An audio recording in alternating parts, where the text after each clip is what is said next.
चंद्रयान-3 आखिरी lunar phase में इसरो ने कर दिया कमाल। चंद्रयान-3 रचेगा इतिहास, रशिया करेगा इंतजार। दोस्तों, जिस तरह से आप चंद्रयान को फॉलो कर रहे हैं, उसी तरीके से इसरो भी चंद्रयान को जी जान से सेफ लैंडिंग कराने में लगा हुआ है। दोस्तों, चंद्रयान जब अकेला जा रहा था तो सबको लग रहा था कि वही पहुंचेगा चंद्रमा पर, लेकिन अब उसके पीछे पीछे रशिया भी अपना मिशन लॉन्च कर बैठा है और वो भारत से पहले चंद्रमा पर पहुंचने की फिराक में है। लेकिन चंद्रयान ने भी क्या कमाल किया है, अब लूना 25 जो रशिया का मिशन है वो रेस से बाहर हो गया है। यानी जो रेस रशिया भारत के साथ लगाने की कोशिश कर रहा था वो खुद ही उससे बाहर हो गया है, क्योंकि चंद्रयान ने आखिरी लूनर फेज में अपनी रणनीति ही बदल दी है। चंद्रयान-3 चंद्रमा के सरफेस के बेहद करीब पहुंच गया है। दोस्तों, इसरो ने चंद्रयान-2 के फेल होने की पूरी रिपोर्ट, पूरी जानकारी लोगों को नहीं दी थी। ये डिटेल केवल उसी देश के पास हो सकती है जिसने हाल ही में चंद्रमा के साउथ पोल पर फार साइड पर उतरना अटेम्प्ट किया हो। किसी और देश या स्पेस एजेंसी के पास ये डेटा नहीं हो सकता।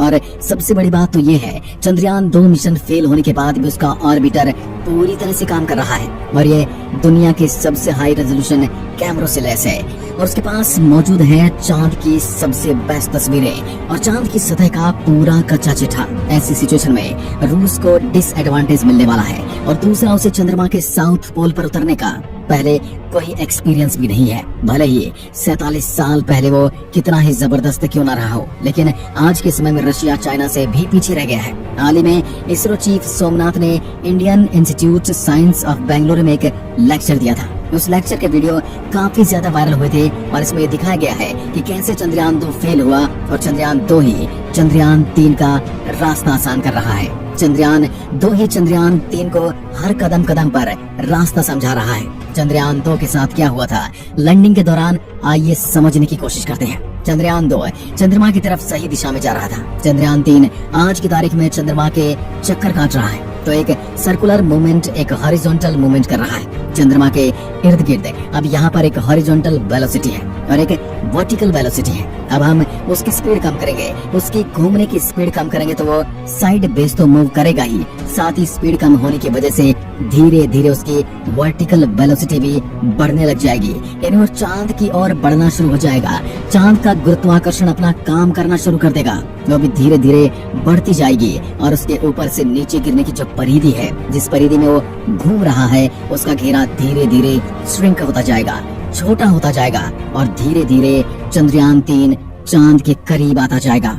दोस्तों, स्पीड कम करने को डी बूस्टिंग कहा जाता है और डी बूस्टिंग होती है ऑर्बिट छोटा होने लगता है और यान सतह के पास जाने लगता है और इसे डी ऑर्बिटिंग कहते हैं। ये काम इतना आसान नहीं है, क्योंकि अगर आपको यान को सतह के पास लेकर जाना है तो उसके लिए आपको उसकी वेलोसिटी कम करनी पड़ेगी, उसके घूमने की रफ्तार को कम करना पड़ेगा। अब हमें कुछ ऐसा करना होगा कि वो ग्रेविटी के अगेंस्ट काम करे, वो धीरे धीरे उसका साइड बेस घूमना कम होगा और जब साइड बेस घूमना कम होगा तो ऑटोमेटिकली चंद्रमा की ग्रेविटी उसको नीचे की ओर पुल करेगी और ऑर्बिट अपने आप छोटा होने लग जाएगा।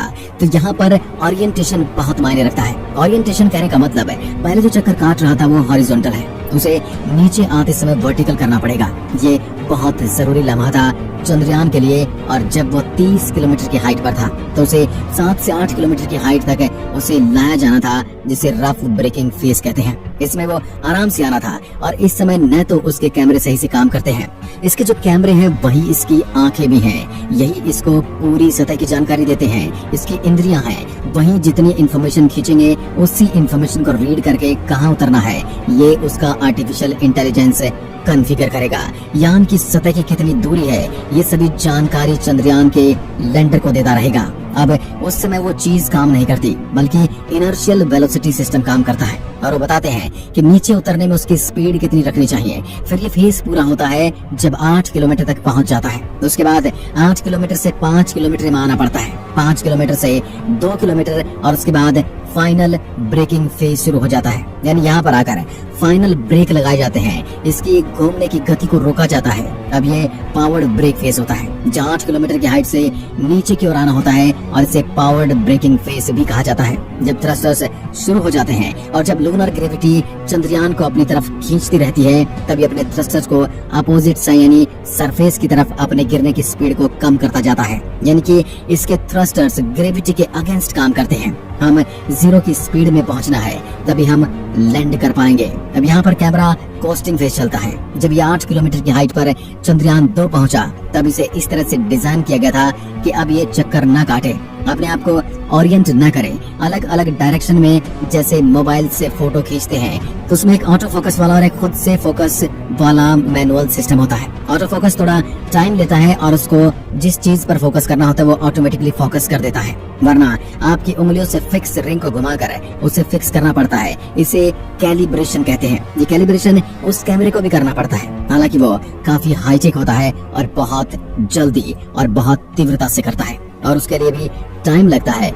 टाइम मतलब नैनो सेकंड को भी हम यहाँ पर टाइम ही काउंट करेंगे। कैलिब्रेशन यहाँ पर उसकी इंद्रियों को साधना पड़ेगा। अगर वो कैमरा काम नहीं करेगा तो हमें पता नहीं चलेगा कि नीचे क्या है। कैमरे का 3D मॉडल बनाकर उसके अंदर लगे ऑनबोर्ड प्रोसेसर लगे हैं, वो उसके 3D मॉडल बनाकर स्टडी करता है। यहाँ रफ कम है, यहाँ लाइट ज्यादा है, यहाँ उतरते हैं, ऐसा पूरा कैलिब्रेट करता है। यहाँ पर सिर्फ कैमरे का लेंस कैलिब्रेट नहीं करता, बल्कि यहाँ कैलिब्रेशन लेजर भी होता है। लेजर मार्क करके चेक किया जाता है कितना डिस्टेंस है। लेजर को भी कैलिब्रेट करना पड़ता है, रेडियो सिग्नल को भी कैलिब्रेट करना पड़ता है, रेडियो वेलोसिटी मैपर भी इसके अंदर रहता है। तीनों चीजों को कैलिब्रेट करने के चक्कर में इसरो ने चंद्रयान 2 में एक काम किया था कि उसका जो एल्टीट्यूड है, एल्टीट्यूड यानी उसको आगे पीछे ऊपर नीचे टिल्ट करना, अलग अलग एंगल को एल्टीट्यूड कहा जाता है, और उसकी एल्टीट्यूड को लॉक कर दिया था ताकि एक ही डायरेक्शन में चंद्रयान 2 बना रहे। उसका जितना भी सिस्टम उसमें एक लिमिट कर दी थी 8 किलोमीटर से 4 किलोमीटर तक के डिस्टेंस में। इस चक्कर में उसका फोर्स बिगड़ गया, क्योंकि जहां उसका इंजन लगाया गया था उसने जरूरत से ज्यादा वहां पर फोर्स पैदा कर दिया। इसलिए इस बार एक इंजन को कम कर दिया गया है। अब उस इंजन ने ज्यादा फोर्स पैदा कर दिया था, जबकि कैलिब्रेशन के लिए लिमिटेशन डाल दिए गए थे। तो चंद्रयान खुद से अपने आप को एडजस्ट नहीं कर पाया और वो वैसे ही चलते हुए अपने तय पाथ से टकरा गया। उसके बाद जब वापस 4 किलोमीटर के बाद उसकी लिमिटेशन को हटाकर वापस उसको अपने आप को सही करने का मौका मिला, तब तक काफी देर हो गई थी। उसको वहां पर भी लिमिटेशन दी गई थी कि 1 सेकंड में इतनी ही रोल वो करेगा, यानी कि अगर वो स्पेस में घूमने भी लग गया तो उसे इतना डिग्री ही 1 सेकंड में करेक्ट करने की अथॉरिटी दी गई थी। लेकिन यहाँ वो खुद ही चक्कर काटने लगा और अपने आप को करेक्ट नहीं कर पाया, और ऐसी स्थिति में क्रैश लैंड हुआ। और ये इन्फॉर्मेशन इसरो के पास है। इसरो ने ही चंद्रयान 2 को उतारा था और इन सारी चीजों को उन्होंने ही हैंडल किया था। साउथ पोल वो फार साइड है जहां डायरेक्ट रेडियो सिग्नल पहुंचना बहुत मुश्किल है, और चंद्रयान 2 का ऑर्बिटर वहां का चक्कर काट रहा है। उसको हम ब्रेकअप रिले कम्युनिकेशन सेंटर के रूप में प्रयोग कर सकते हैं। हमारा प्रपोल्शन मॉड्यूल भी उसके साथ जाएगा, जो कि कम्युनिकेशन का काम करेगा। इस बार चंद्रयान 3 में पहले के मुकाबले कई बदलाव किए गए हैं और उसे सारे तरीके से लेस कर दिया गया है। चाहे 8 किलोमीटर का कैमरा कोस्टिंग फेस हो या फाइन ब्रेकिंग फेस हो, चंद्रयान को पूरी अथॉरिटी दी गई है कि अपने आप को जितना चाहे एडजस्ट कर सकता है। और साथ ही एक इंजन को इस बार कम कर दिया गया है। चंद्रयान 2 में 5 इंजन थे, इस बार केवल 4 इंजन दिए गए हैं ताकि ज्यादा थ्रस्ट पैदा ना हो और उसकी लैंडिंग में कोई अड़चन पैदा ना हो। तो दोस्तों, आपको क्या लगता है कि चंद्रयान 3 इस बार सफलतापूर्वक लैंडिंग करेगा? रशिया समेत पूरी दुनिया देखती रह जाएगी। एक बार फिर मिलते हैं, तब तक के लिए नमस्कार। जय हिंद, जय भारत।